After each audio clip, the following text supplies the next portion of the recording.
I think there are going to be a lot of people trying to open a lot of locations with big backers. And then I think the smaller businesses are going to be struggling a little bit.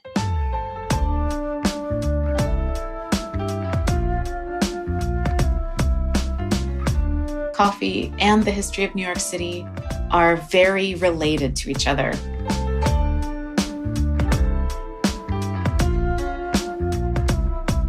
There was one point of our time where we just turn on our Instagram account and see like every single coffee shop that we know are hiring, are looking for people. And every single baristas that we know are like working crazy hours.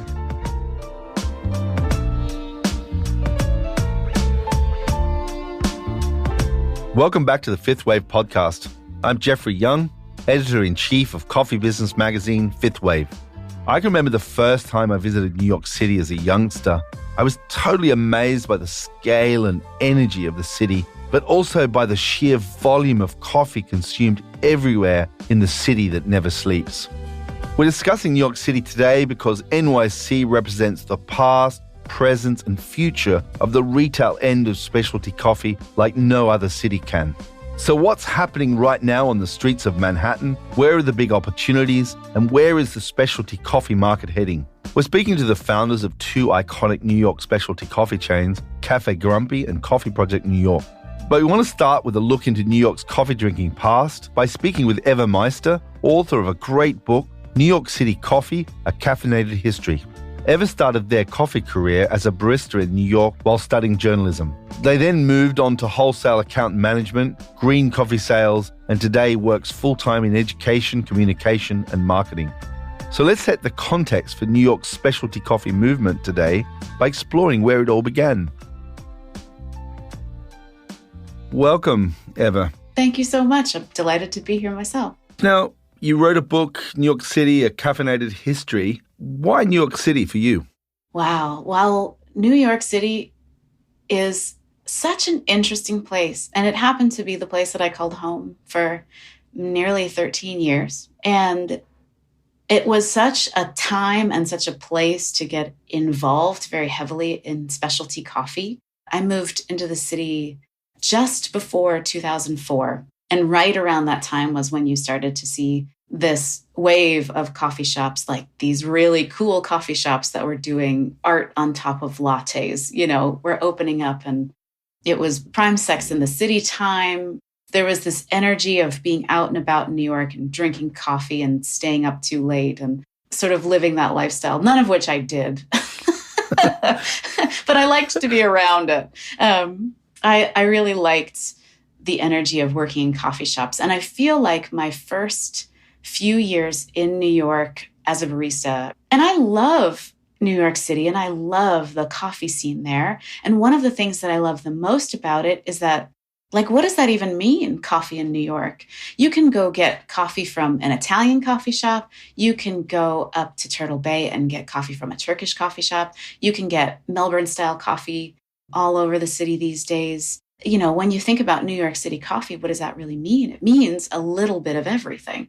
When does coffee in New York City start and ultimately to where it is in sort of modern day? I wonder if you walk us through that. Coffee and the history of New York City are very related to each other. I wanted to look at the four primary stops on the supply chain that people think about and explore how each one of them has roots in New York. For green coffee, obviously it was the center of the coffee trade.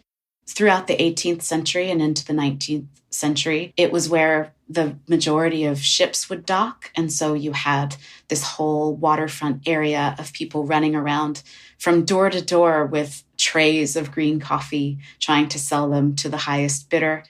A whole neighborhood that was called the Coffee District downtown, where they say that, the smell of roasting coffee just wafted through the air.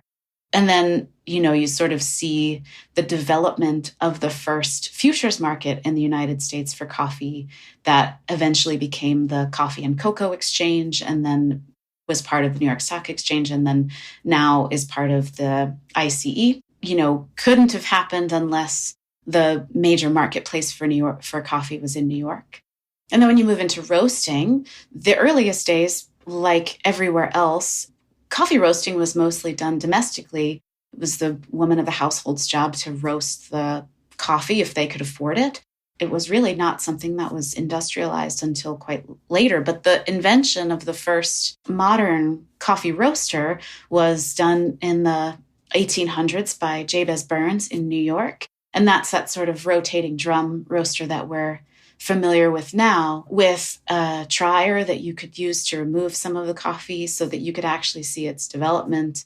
And it made it a lot safer to roast coffee on the large scale. And that really transformed the ways that the roasting industry developed. And that happened in New York.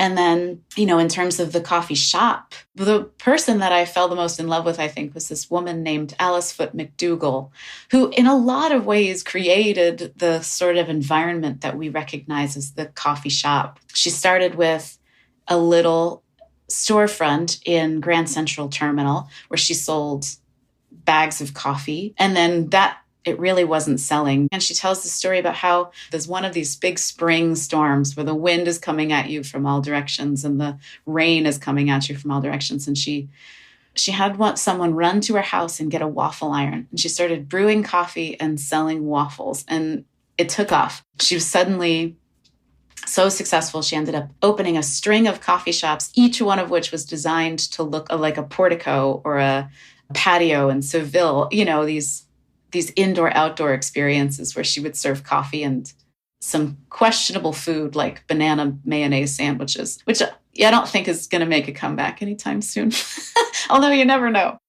That rich history of coffee shops, and that, I guess, leads to the drinking of coffee in New York, the who and the how there. What did you find, and what does your book talk about relating to that? It is hard for us to remember how we've come to be a coffee drinking society. And it's interesting in New York because you can see a lot of different immigrant influence on the way that people interact with coffee or the way that it became so ubiquitous over time. It was really interesting to read about, say, the German and Austrian history of having coffee and a pastry or a treat and sort of sitting and gathering community members and how that was so important. And for the large Greek immigrant population, it was very much a way to invest in a community, and folks would build restaurants and networks of restaurants and vendors and suppliers who would then help support people who were coming over from Greece to the United States and immigrate. And that created these huge social and political networks of folks who supported one another. Then you have the Italian immigrant communities who, built these cafes and espresso bars that replicated the experience they had at home. That became very appealing to Americans from other types of cultures who started to experience these things for the first time. The ways that people wrote about cappuccinos and lattes in the early days, I remember finding some very early descriptions of them and how baffled people were by these drinks. Like, the coffee is so hot and the milk is so frothy, these descriptions that sound so absurd to us now, but it was a novel idea. Everyone in New York City drinks coffee, and it's both universal and it's very personal. Everyone has their own idea of what that coffee should taste like and what it means to them.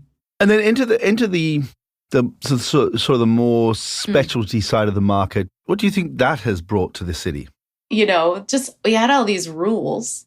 It was a culture of barista ego and coffee ego that was really shared, I think, among a lot of businesses at that time. But we all seemed to really evolve in a relatively short period of time. It feels like walking into a coffee shop in New York is like a caffeinated hug at this point. It's very different. That it really went from being all about the coffee to being like, yeah, coffee is great and it's important, but it's not everything. It's not all of why we're here today. So what you're saying is coffee in New York has now grown up. I think so. It's now open, mature, embracing.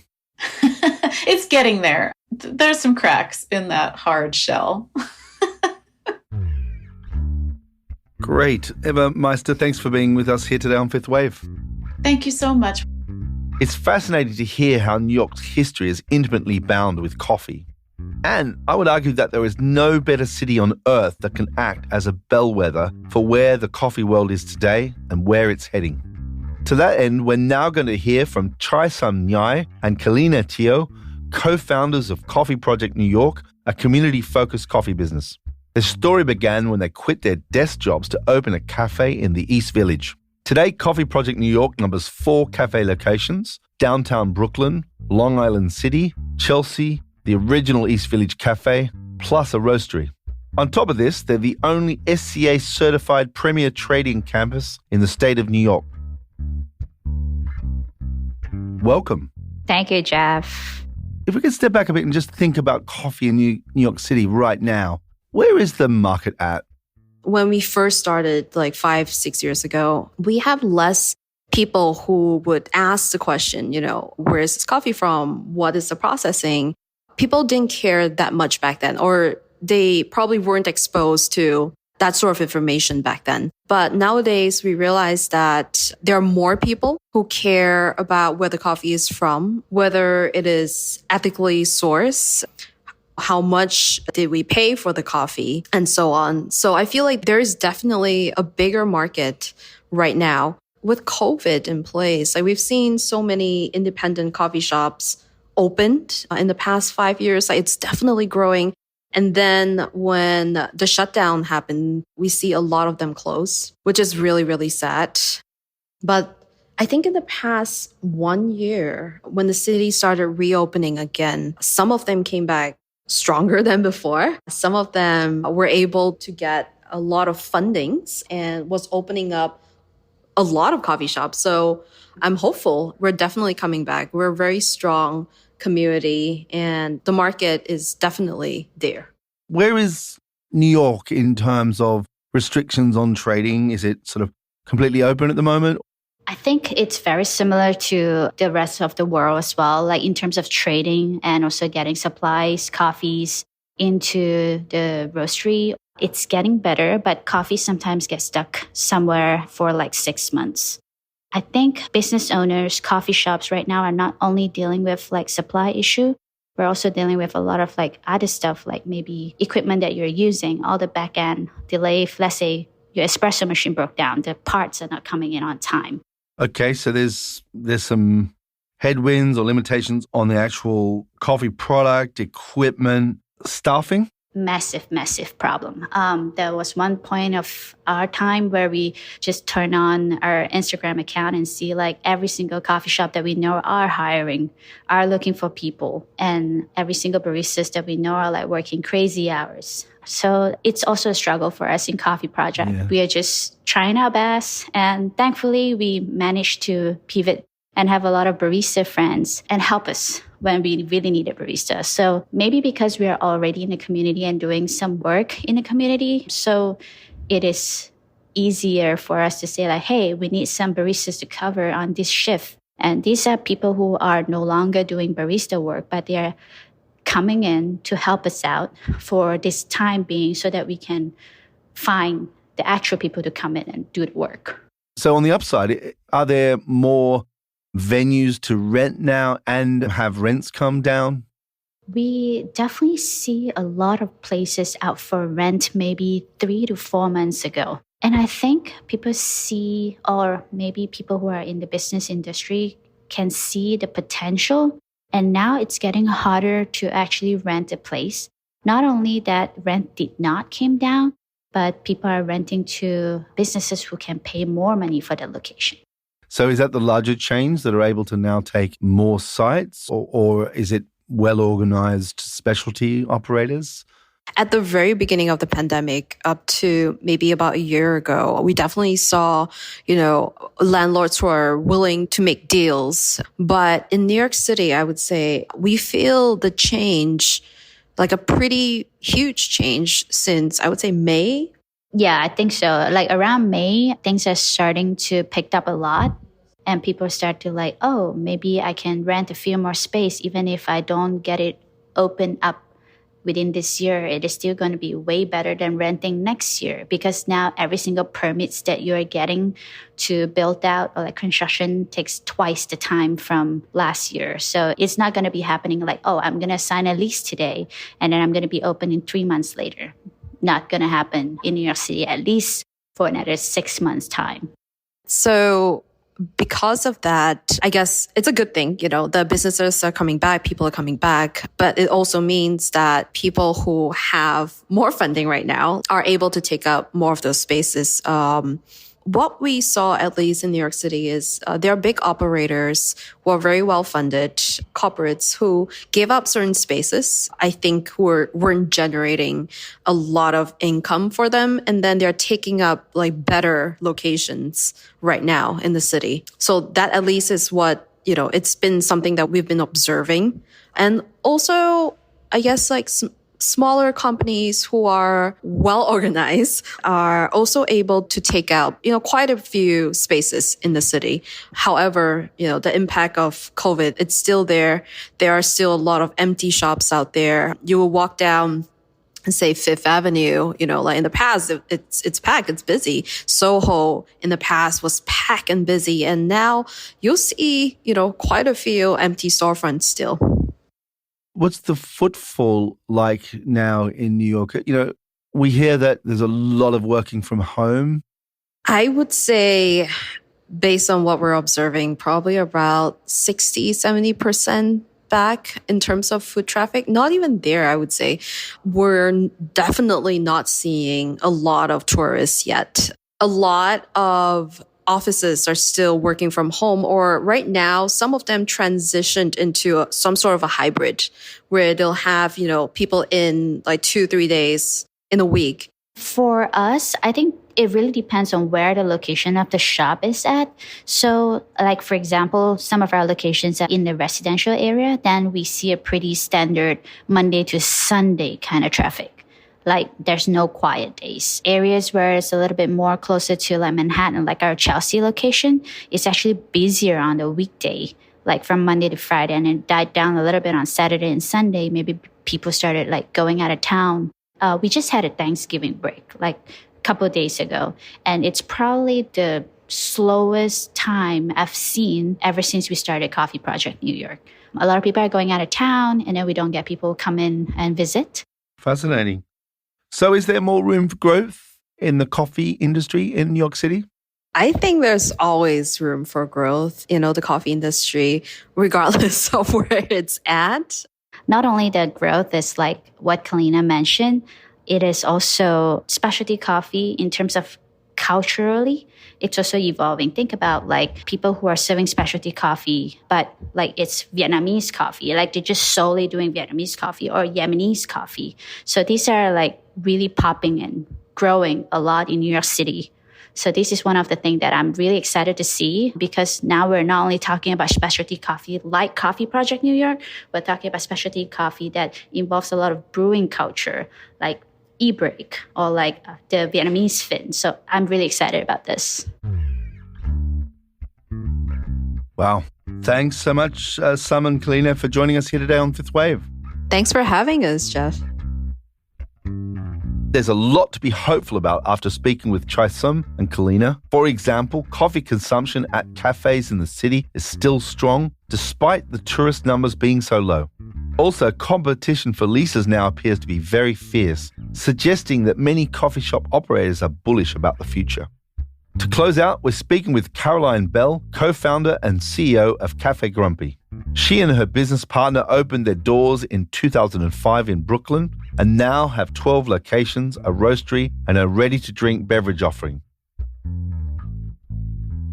Welcome, Caroline. Thanks for joining us here today on 5th Wave. Thanks for thinking of us.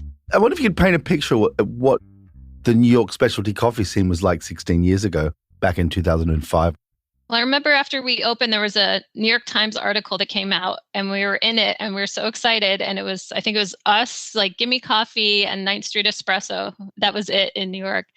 That when a coffee shop would open, like everyone who was in coffee would go to visit that store and try the espresso and talk to the baristas. So that I feel has changed a little bit, because now obviously it's a little more convenient. There's coffee shops all over the place. So you might pick your favorite stop on your way to work or your favorite place in your neighborhood. So the other thing that might have changed over the years is the whole staffing thing.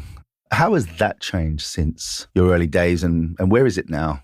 In the beginning, Chris and I were working behind the bar together, and then we started slow hiring 1 or 2 people. So it was a little bit kind of friends hanging out, making coffee.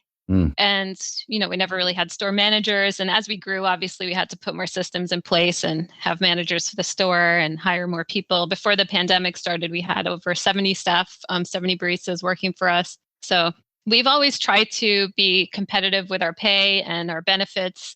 So that really hasn't changed too much. I think just the stress that baristas are under now, it's not like, does my latte art look good? It's like, is this person going to cough at me and as I'm taking their orders type things. Now I feel like the pressures for the staff are more related to the environment and less about like how they're making their coffee. And the pay levels, they had to rise to $15 an hour at one point. Is that where pay levels for baristas have stayed? I mean, I think we were paying higher than what minimum wages were for quite a while. Right now, like I'll tell you that we start our baristas at 18 an hour and then they get tips and benefits. But I feel like for us, the paying the wages and things, that's the least of our problems. I think it's more about just keeping people like okay at work and really just being adaptable to if we have to close the store because it's slow or there's someone out sick, things like that, just being flexible with the staff. And if someone has a separate job or they're in school, just really being more mindful of what people are going through in their lives outside of the coffee shop. I think it's more about staffing challenges, just being very like caring and aware and less about like the compensation in a strange way, because I think people are, no matter what they get paid, they want to feel like happy and okay at work. We actually started, everyone could get a Headspace app subscription, which helps with that, it has like meditation and yoga and things like that, because that's definitely important to keep people, feeling okay in these challenging times. It's interesting. That sort of level of anxiety seems to be incredibly high in New York. And perhaps it's the nature of New York being such a densely populated and such a hectic city. I think what we've seen in sort of London is a lot more movement out into the suburbs. But it's where people visit coffee shops has changed a little bit in other cities, especially our city here in London. Is New York sort of midtown, and just to paint a picture of what it looks like compared to what it was a couple of years ago, is it considerably quiet to what it was in terms of the volumes of traffic through Grand Central? And yeah, what you said about in London, the suburbs being busier, it definitely is here too. I mean, during the pandemic, our stores in Brooklyn, they're much more steady than the stores in Manhattan because people are just simply working from home and going to whatever store is closest to them. So our location, for example, in a financial district is probably at this point our slowest store. And you mentioned Grand Central. That's definitely down a lot. And I think it'll take a little bit of time for that to ramp back up because that store was so busy before this happened. And you see more people opening stores in the suburbs or opening drive-throughs now to kind of take advantage of that. Oh, yeah. So drive-throughs in New York. Wow. Well, I mean, out like in New Jersey or wherever. Yeah, okay. I think it's like the kind of thing people are thinking about in specialty coffee right now is like, what can we do? Yeah. But ready to drink, you added a supermarket range of cold brew? Yeah. So we had it in bottles, like plastic bottles, and we launched during the pandemic, we changed to a Tetra Pak. So it was easier to ship. It doesn't have to be stored cold. And at that time, we actually started working with a new distributor. So that was good to get that product out there. So that's something we're looking to expand, making it easier for people to drink our coffee, no matter where they live or where they might have moved to, or send our coffee to their friends and things like that. Just kind of thinking of ways to get the coffee out there, even if you can't visit one of our cafes. And just finally, is there anything else that you might have spotted? Could be any new entrants, new formats, anything you think is going to be part of the New York coffee scene anytime soon? Seems to be that there's a lot of money going into coffee and backing a lot of big investments in coffee. And so I think it is making an environment that is a little more challenging for like the mom and pop type shops, which even though we have 12 locations, I consider us still that since it's just 2 of us.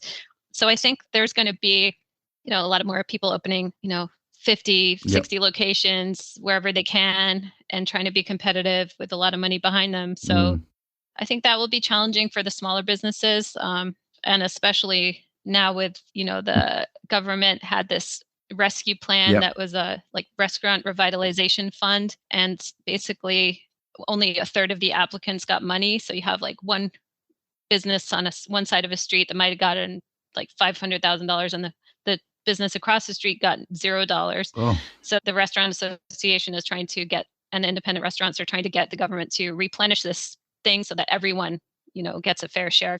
It's almost like the government picked who's going to win, who's going to lose in this thing.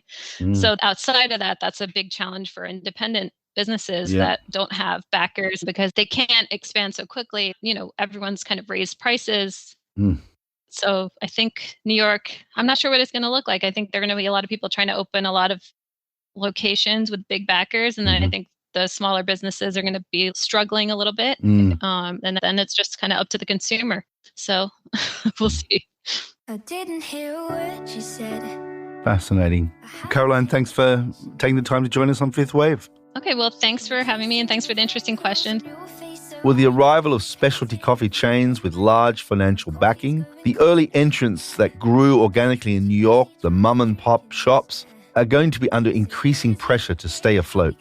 Taking a step back, this look at New York City is showing us that specialty coffee is growing up. The industry has never been bigger nor more competitive.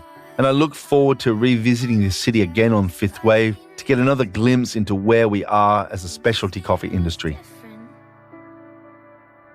And that's all for this week's Fifth Wave podcast. Please subscribe to the Fifth Wave wherever you get your podcast, and we'd really appreciate a good rating if you enjoyed this show. Follow us on Instagram, Fifth Wave Coffee. That's the number 5 followed by THWAVE Coffee. Tell us what topics are important to you so we can make the show more relevant to you and to your business. This episode was produced at the one and only Serendipity Studios in glorious Camden, North London. It was produced by myself, Jeffrey Young, Hannah Heath, James Harper of Filter Productions, and sound engineering by Chris Bristow. And for this week's song from the Coffee Music Project, I leave you with Katie Kiddermaster with a great song inspired by coffee called Friends. And until next time, stay safe and stay caffeinated.